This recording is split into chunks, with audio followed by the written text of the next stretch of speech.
Howdy folks, it's Cattys. As you can see, I'm out under a parachute. I'm meeting up with my mate Mick, who's invited me up to his permission somewhere in the UK, and we're meeting up for a bit of fun, doing some skills, and then just doing whatever in during the time that we're here for the few days. Alright, so thank you and stay tuned. Right, let's get that fire going, nice and simple, didn't use anything, literally just sort of used my Soto lighter and a little bit of cotton wool and Vaseline just to get the fire going, and just putting on some leaves now and that'll do.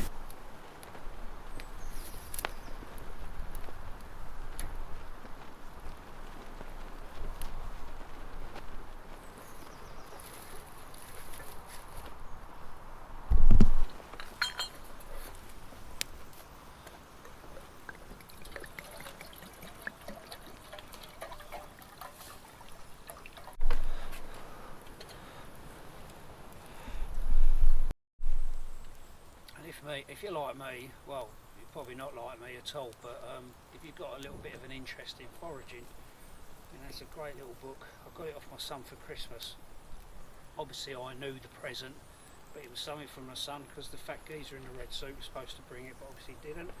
But this is from Wildlife Food UK. A brilliant book. The pictures in it are really good. Obviously the pictures, they're proper pictures as opposed to drawings and stuff like that. Good information, it's to the point, and really it is just telling you what you can and can't eat, really.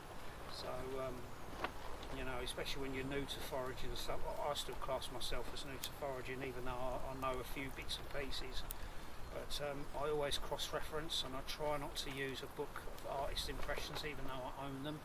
It's better if you can to use books with photographs to cross-reference and stuff like that. Anyway, yeah, so it's a great little book, that. Not affiliated with him or anything like that. I literally just got it as a Christmas present off my son.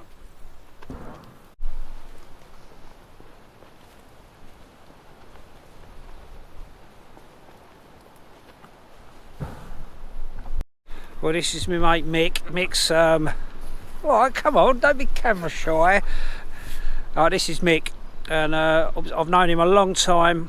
And it's been a bit of a thing now, isn't it? Last couple of years at Christmas we sort of come to his permission and we're meeting up. So yeah, just thought I'd introduce the man to you. So we're both using Superlight tops for these next 4 days that we're out. I've gone just for the plough point. Mick's just gone for a lean-to. He's got his Mick normally sleeps in a swag, so with that in mind, obviously he needs the space to rig it up anyway for him. So I've got my 3 sticks set up, so 2 of them are for my boots and the third one is for my piss bottle. Nothing worse having to get up in the night, get outside and do your thing. So one option is to carry a pee bottle. And also the other 2 sticks, put your boots on, allows your boots to air a little, maybe keep some of the insects out. A landowner in his infinite wisdom, bless him, absolutely grateful for it. He's cut us a load of seasoned elm. So lovely hardwood, that'd be great for our cooking on. We've got venison stew, we'll probably have that over a couple of nights. Quite a result that is.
Right, Barney, if you're watching this, alright, I'm Campits today, alright, because him, you know what Mick's like.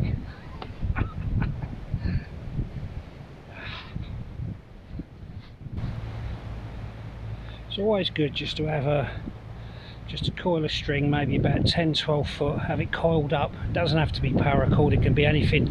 This was actually off an old guy line from a tent that I found knocking around somewhere, and I literally have cut off, as I say, about a 10-foot length, and I stick it in my pocket, and it's just handy for all little utilities, especially something like this, where I've obviously got use of this trolley and being able to bring some of this wood up. So little tip for you, I suppose, maybe.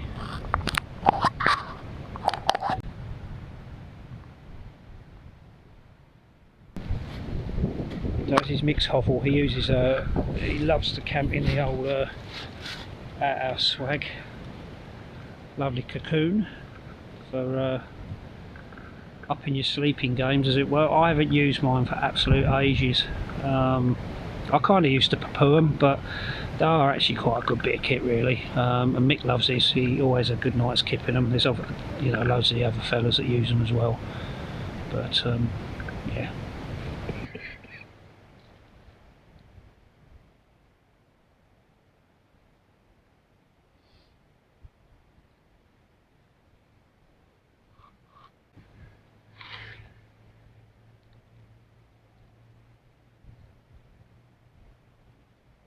Colour of that meat.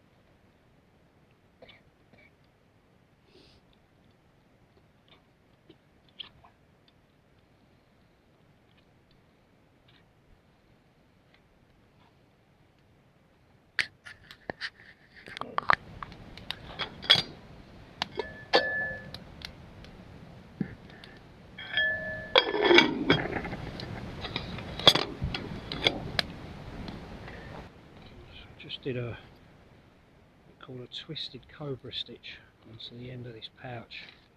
It's got my saw in it, and just makes it easy. When I've got it slotted down the side of the pouch, I just kick that out now and just obviously use it as a handle of sorts.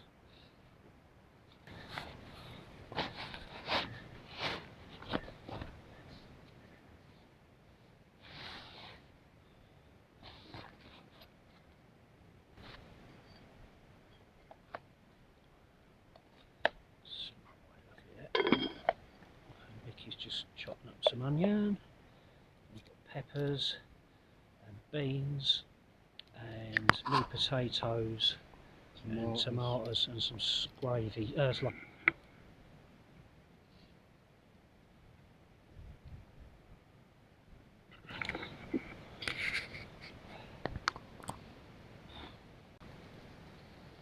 so tonight's dinner for two. I'm sure we'll be absolutely stuffed after eating that, I think. And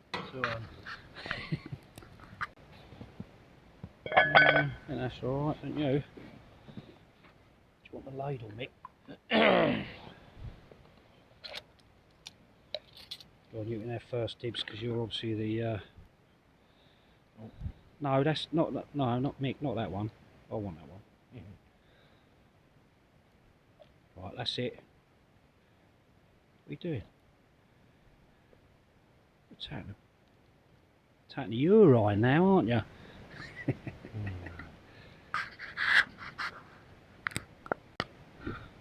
Right, folks. Morning. Chilly this morning. It was less windy last night, so I'm just going to scrape back some of this ash. Oh yeah, look.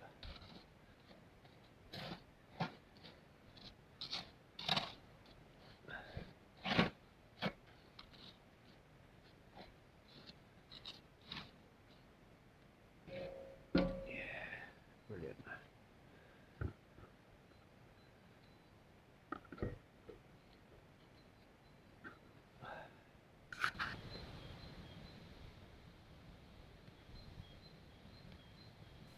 hash browns, fresh eggs, gammon.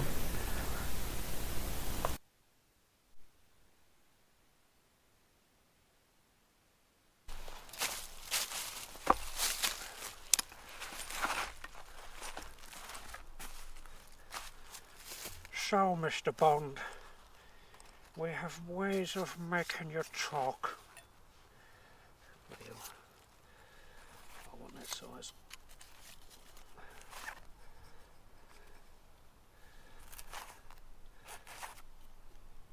I'll just sort him out a bit actually.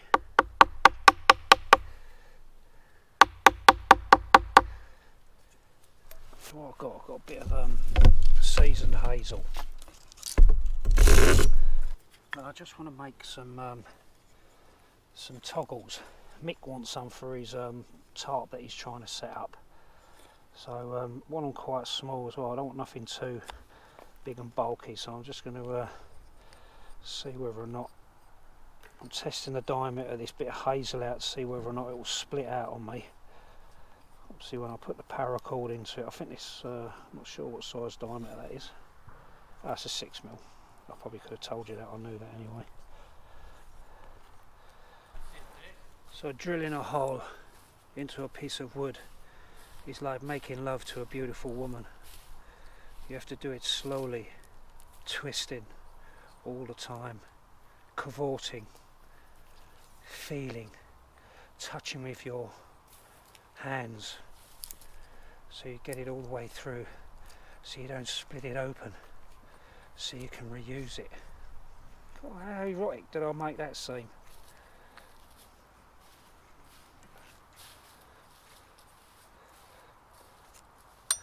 Sweet, we didn't split that out, did it? So I can now make a series of them. Tidy that bit up first.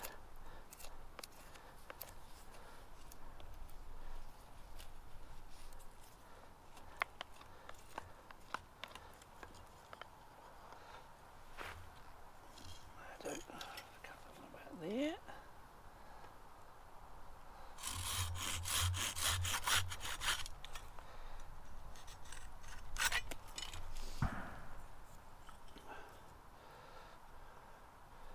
little bit off key, but something like that.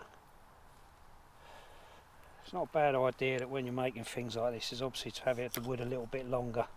So rather than trying to screw a hole into that and the drill slipping and everything else, just makes it a little bit easier for you to handle your wood. Behave yourself. And obviously then it busts over there, just put a slight bevel on it.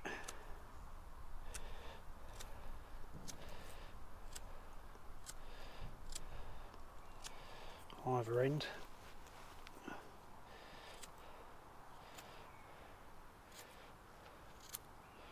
Just to keep it tidy. Hear that buzzard in the distance. You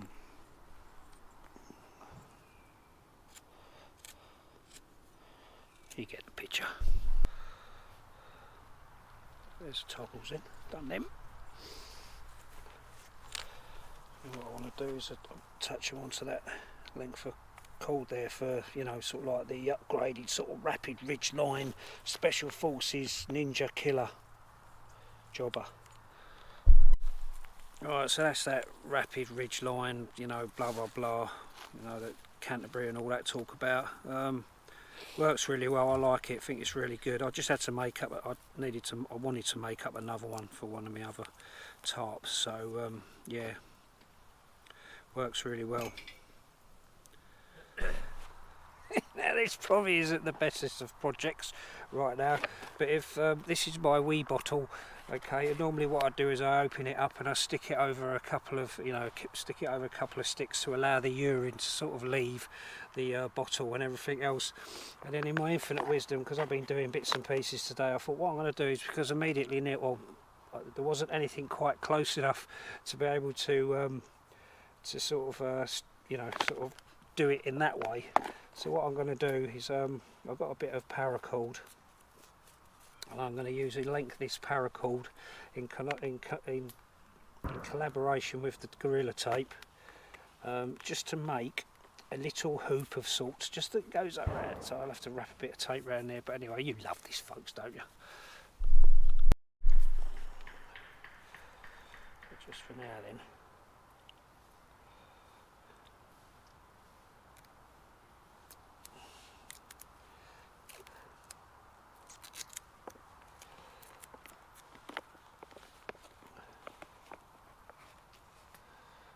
So I'm preparing dinner in a minute anyway, so a bit on there like that, a bit on the other side.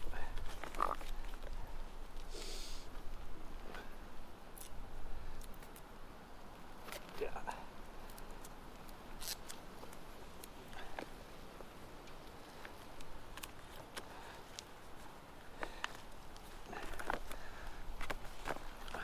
And I think that's about it. I'm not going to start. I was going to sort of like wrap tape around it and all that, but I think that'll do. You know, it really is just to hang up in the tree, in a branch or whatever, just to allow the my energy drink to come out of it.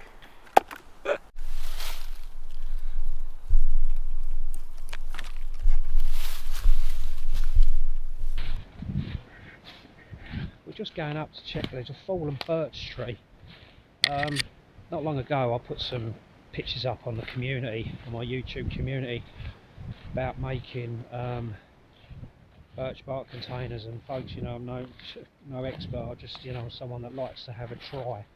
Mick wants to have a little go himself, so we found a birch tree, a fallen birch tree. Now, some people have asked about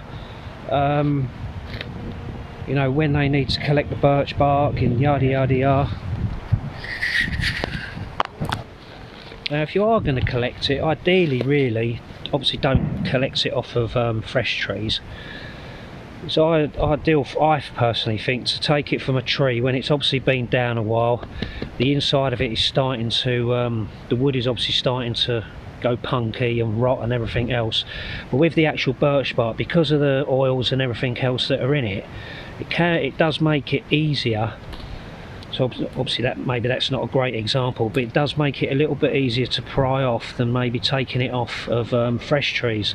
Now, the reason that is really because in the UK, especially where I live, down in the south of England, we don't seem to get heavy winters. So obviously with the heavier winters, the bark would be a lot thicker than say it would be on sort of like the northern tundras of the world. But for us, it's a lot thinner, so we struggle sometimes collecting that stuff to make birch bark containers and stuff like that. But if you're going to sort of have a go at obviously making birch oil and stuff like that, you know, this stuff is kind of ideal, you know, by collecting an absolute load of it and packing it into a tin as tight as possible and then utilising it as necessary. That's a slightly better example. You can see where that wood's totally rotted through.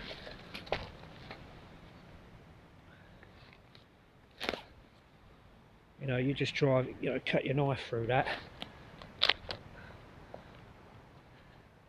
You know, bearing in mind, folks, I'm using one hand to do this, and you see how much that's come undone. I mean, I've hoped, you know, there's all centipedes and God knows what else in there, but obviously it comes off a bit better. Give that a clean on the inside,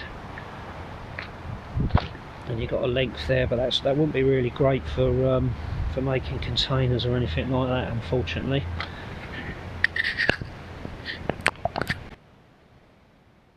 Yeah, so unfortunately that's way too thin. You know, great to collect that birch bark for your fire making and you know, collecting for oil, but not for the birch bark containers. Way too thin. Might have to you might have to go on eBay or somewhere like that and purchase some stuff off there, unfortunately.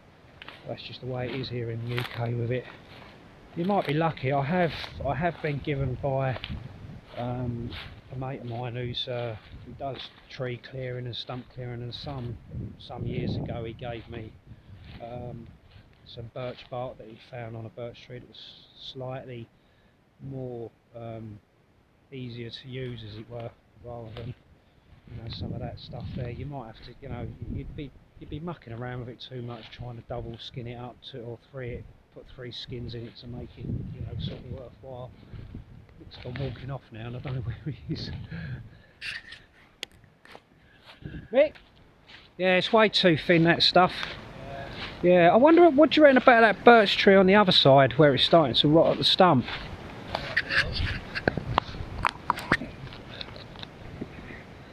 don't know, are they false turkey tails? No, they are turkey tails, aren't they? They have got a nice pattern in them, haven't they? Yeah. It's almost like the oil rainbow, isn't it, when you see it on the water?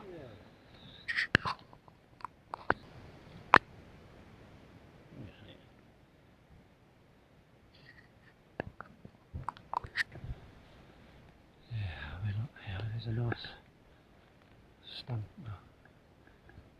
8-foot stump of birch there. Obviously that'd be great for your fire lighting and stuff like that.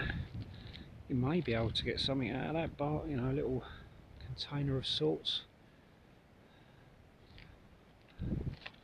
Yeah.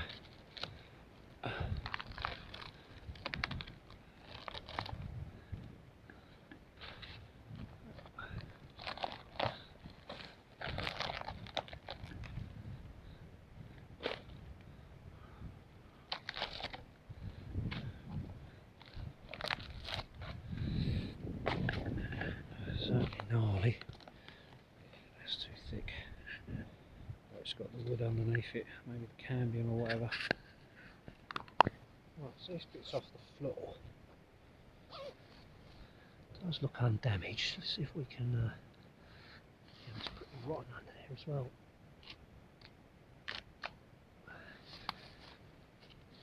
See how well that comes off.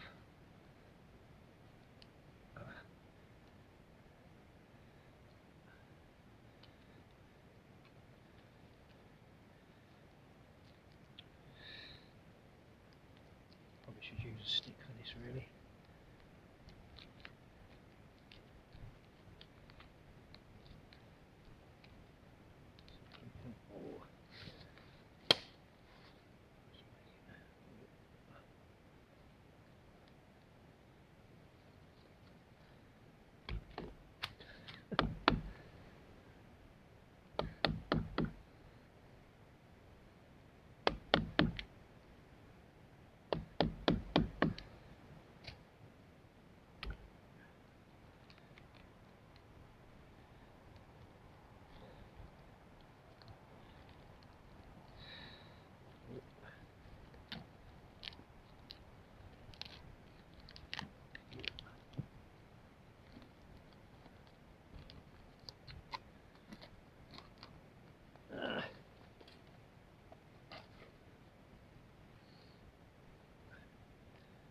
That's not too bad. Might need to double it up. Take a bit from this side. Yeah, so it started to tear on the other side, so we didn't get much out of that. I mean, handy for firelighting materials, but really not that great for, you know, for containers really. Shame. So what I've done is a bit of birch bark we found over there off that bigger stump, the 8-foot stump that I found. I've cut that section off. See if we can rescue that, scraping off the wood off the back.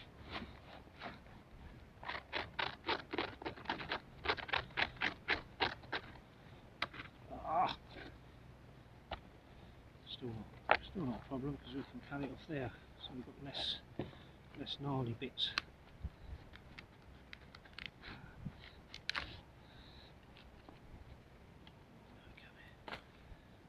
It's the only thing, and ideally when you use this stuff, soak it in hot water or warm water just to make it more pliable. I'm just going to scrape it off.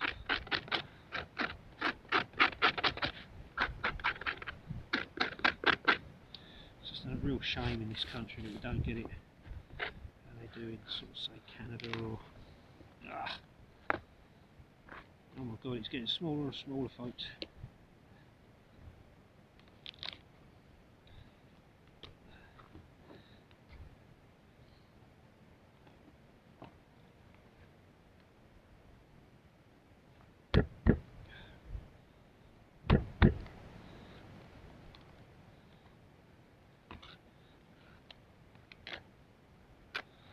Mind Gives you a handy little fire tray if you want to your bow drills, you see.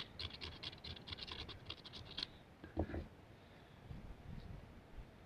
a little fire tray for your bow drills, but obviously that's not what we want it for.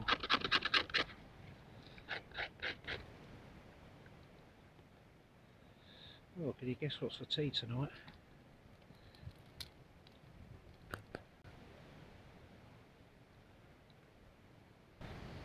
Yeah, I've got some bones now to be working with. Taking a lot of the meat off it, but for some of you folks from the community, pictures have asked about doing maybe a video on bones and stuff like that, and I've got something to be getting on with and share with you folks. And this is our round 2. This is tonight's leftovers. Yeah, let you make your own minds up, folks. Well, you know, obviously if you like eating meat. If you don't, then you can eat the onions and the peppers, I suppose. Any sign of them, Mick? No, they've gone. They've gone now. Yeah, earlier on, I was just sitting here chatting to Mick. We're having a brew and that, and I just noticed something out on the edge of the field that weren't there before in white, and it was a white deer. There was about 3 of them. There was another one that was a stag, and then a third one just with a sort of normal sort of brown coat that you're familiar with. But Mick just went out to the field to see if he could see him, but they've obviously moved on now. So I did take a picture on my mobile, but it just looks like a white blob, really, almost like a bin liner than it does the shape of the deer. There's round 2.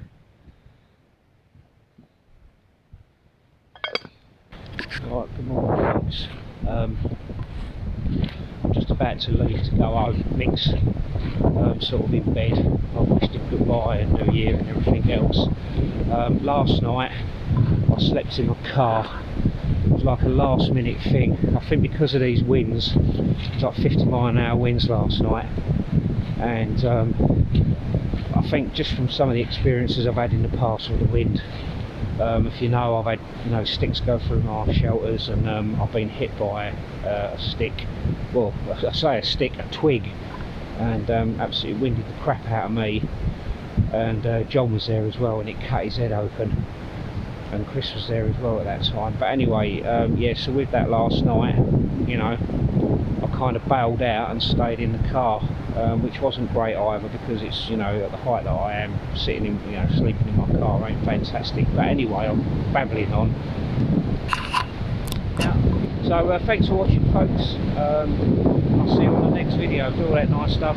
Like, share, subscribe, and blah blah blah. Take care.